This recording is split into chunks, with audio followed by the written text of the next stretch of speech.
Praise lord. యేసుక్రీస్తు నామములో మీ శుభములు తెలియజేస్తున్నాం. ఈరోజు పరిశుద్ధ బైబిల్ గ్రంథం నుండి లూకా సువార్త 10వ అధ్యాయము 30వ వచనం చదువుకుందాం. అక్కడ ప్రభువైన యేసుక్రీస్తు వారు ఒక ఉపమానం చెప్తూ వచ్చాడు. ఏంటంటే చదువుకుందాం 30వ వచనం. అందుకు యేసు ఇట్లనెను, ఒక మనుషుడు యెరూషలేము నుండి యెరికో పట్టణమునకు దిగి వెళ్ళుచు దొంగల చేతిలో చిక్కెను. వారు అతని బట్టలు దోచుకొని అతన్ని కొట్టి కొన్ని ప్రాణంతో విడిచి వెళ్ళిరి. ఇక్కడ మనం చూస్తే ఈ మనుషుడు యెరూషలేము నుండి యెరికోకు వస్తున్నాడు. యెరికో అనే గ్రామం శపింపబడినది. యెరూషలేము దేవునికి తోటగా ఉన్నది. అయితే యెరూషలేము నుంచి కిందకి వస్తున్నాడంట. ఎక్కడికి వస్తున్నాడు? ఇక్కడ అంటాడు, యెరూషలేము నుండి యెరికో పట్టణంకు దిగి వెళ్ళొచ్చు, అంటే కిందకు వస్తున్నాడు. మన జీవితాల్లో ఆత్మీయ స్థితిలో పైన వారంగా ఉండాలి. ఆత్మీయ స్థితిలో ఉన్నతమైన స్థితిలో ఉండాలని దేవుడు కోరుకుంటున్నాడు. అయితే ఇతను ఏం చేస్తున్నాడు?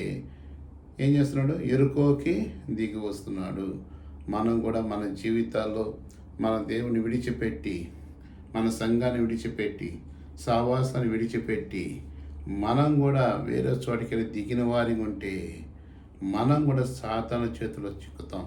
అందుకని ఇక్కడ ఏం చేశారంటే వారు, ఇక్కడ 30 వచనం చూస్తే, వారు అతని బట్టలు దోచుకొని కొట్టి కొర ప్రాణంతో విడిచిపోయి, కొట్టి బట్టలు దోసుకొని వాడి పక్కన పడేసి వెళ్ళిపోయారు. ఎవరు ఆదరించేవాళ్ళు లేరు, ఎవరు కూడా ప్రేమించేవాళ్ళు లేరు. మరి మనం ఎక్కడున్నాం? అతను ఏమన్నాడంటే, యెరూషలేము నుండి కిందకి దిగి వస్తున్నాడు. దేవుడు మనం ఉన్నతమైన స్థితిలో ఉంచాలని ఇష్టపడుతుంటే మనం ఏం చేస్తున్నాం? కింద వారిగా ఉండాలని, భూ సంబంధాన్ని వాటి కొరకై చూసేవారిగా ఉంటాం. అందుకని ఇక్కడ 31వ వచనం కూడా చదువుకుంటే, అప్పుడు యాజకుడు ఆ త్రోవన ఎలుట తటసించెను. అతను చూచి పక్కగా పోయిను. యాజకుడు వచ్చాడు, చూశాడు, ఎవరో పడి ఉండాలి మనకెందుకులని వెళ్ళిపోయి. ఈ దినాన్ని కూడా ఎంతోమంది అట్లా వెళ్ళిపోయేవారుగా ఉన్నారు. ఎవరు కూడా ఆదరించేవాడు ఉండరు, ఎవరు కూడా ప్రేమించేవాడు ఉండరు, ఎవరు దగ్గర తీసుకునేవాడు ఉండరు. లేవిడు వచ్చాడు, చూశాడు, వెళ్ళిపోయాడు. 32 వచనం. అలాగనే లేవిడు ఒకడు ఆ చోటుకు వచ్చి చూచి పక్కగా పోయాడు. ఇక్కడ యాజకుడు వచ్చాడు, లేవిడు వచ్చాడు, చూశారు, వెళ్ళిపోయారు కదా. ఈ లోకంలో ఉన్నతమైన వారు, డబ్బు కలిగిన వారు అనేకులు ఉంటారు.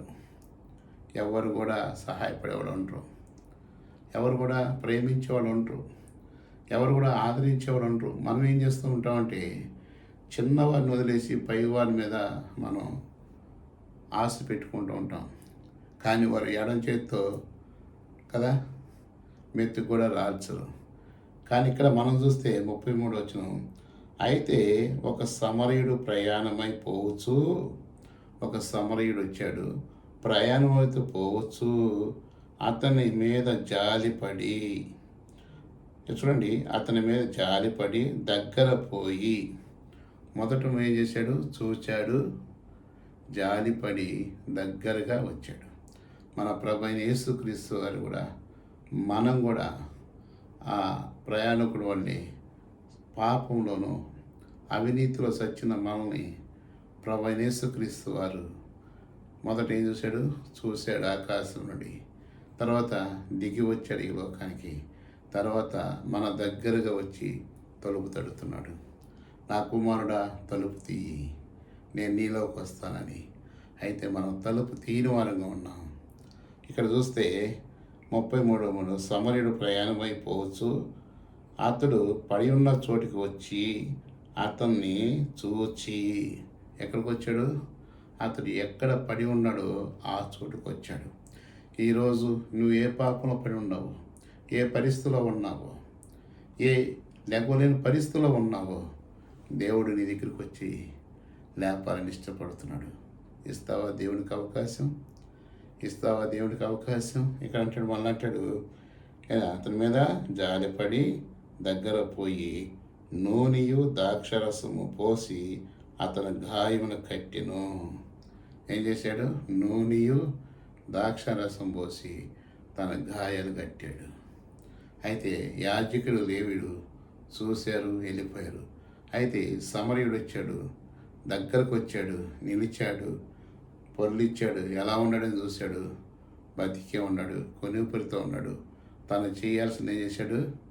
నూనె ద్రాక్షరసం పోసి తన గాయాలు కట్టి అతనికి నీరు తాగించి అతని సేద తెచ్చి నాకు అతను ఏం చేశాడు? వదిలేసి వెళ్ళాడా? వెళ్ళలేదు. తర్వాత చూస్తే పోసి అతని గాయములు కట్టి తన వాహనం మీద ఎక్కించుకొని ఏం చేశాడు? ఒక్కడే ఉన్నాడు. సహాయం చేసేవాడు ఎవరు లేరు. ఒక మనిషి కొనిపుడుతున్న మనిషిని లేపటువంటి సామాన్య విషయమా?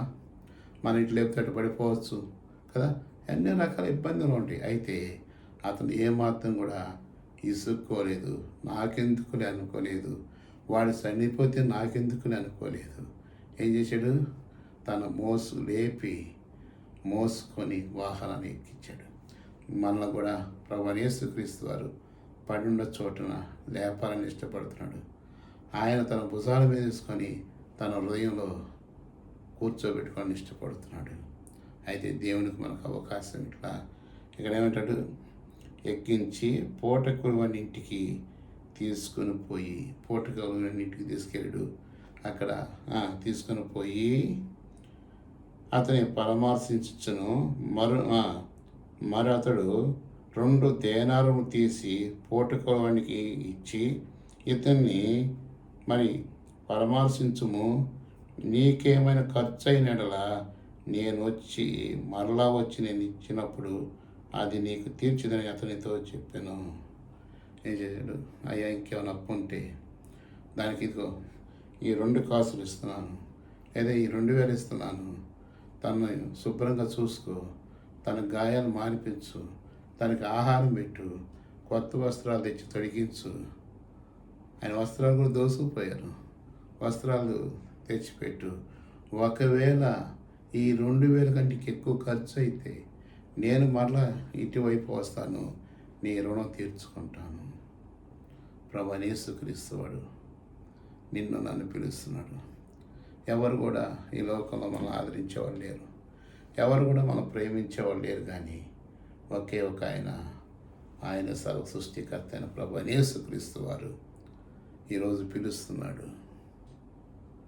ఆయన దిగి వచ్చాడు నీ కొరకు. మహాకాశం పట్టిన గొప్ప దేవుడు ఈ లోకానికి వచ్చాడు. వచ్చి చూచి నీ దగ్గరకు వచ్చాడు. పాప ఊబిలో ఏ పరిస్థితిలో నుంచి చిక్కుకున్నావో నాకు తెలియదు, కానీ ఆయన లేవనెత్తుతాడు. ఒకప్పుడు కూడా నేను కూడా భయంకరమైన పాపంలో ఉన్నాను. అనేక మార్లు తప్పిపోయిన వాడిగా ఉన్నాను. అనేక మార్లు అవమానం పొందినవాడిగా ఉన్నాను. అయితే అన్ని పరిస్థితులకి ఆయన చాలిన దేవుడు. అన్ని స్థితులకు ఆయన సరిపోయిన దేవుడు. మనకు సరిపడ్డ దేవుడు. ఆయన ఎడవడు, ఎడబాయడు.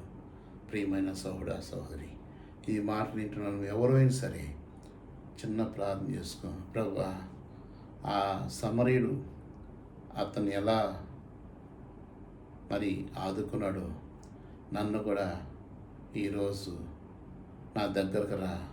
నేను పలానా పరిస్థితిలో పడి ఉన్నాను, పలానా స్థితిలో ఉండి నేను లేకపోతున్నాను. నన్ను లేపగలన దేవాతి దేవుడు నీవే. నాకు ఈ లోకంలో అందరి వైపు చూశాను, ఎవరి యొద్ద నుంచి సహాయం లేదు. నాకు సహాయం చేయ ప్రభువా అని చిన్న మాటగా నువ్వు ప్రార్థించగలిగితే దేవుడు ఆదరించే దేవుడు, ప్రేమించే దేవుడు. ఈ మాటలు దీవించడం చిన్న ప్రార్థన చేస్తున్నాను. ప్రేమగల తండ్రి, నీ నామాన్ని బట్టి మనము స్తోత్రాలు. మరి పరిశుద్ధ బైబిల్ గ్రంథంలో లోకాసు వార్త మరి 10 అధ్యాయము 30 నుండి 34 వరకు ప్రభా, మరి అక్కడ యెరూషలేము నుండి ఎరుకోకు ఒకటి దిగి వస్తూ దొంగల చేతిలో చిక్కబడి వారి కొట్టి బట్టలు దోసుకొని వెళ్ళారు. అయితే ప్రభా, కొని ప్రాణంతో ఉన్నవాడిని యాజకుడు లేవీలు చూశారే కానీ ఎవరు పట్టించుకోలేదు.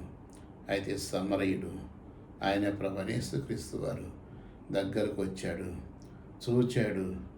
ప్రభా, తన గాయంలో కట్టినవాడు.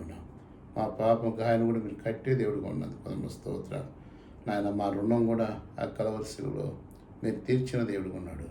మా పాప నిమిత్తమై మీరు ప్రాయశ్చిత్తం చేసినందుకు కొంత స్తోత్రాలు చెల్లిస్తూ ప్రభా నాయన ఈరోజు ఈ వాక్యం ఎవరైతే వింటున్నారో వారి హృదయాల్లో నూతన కార్యం జరిగించండి.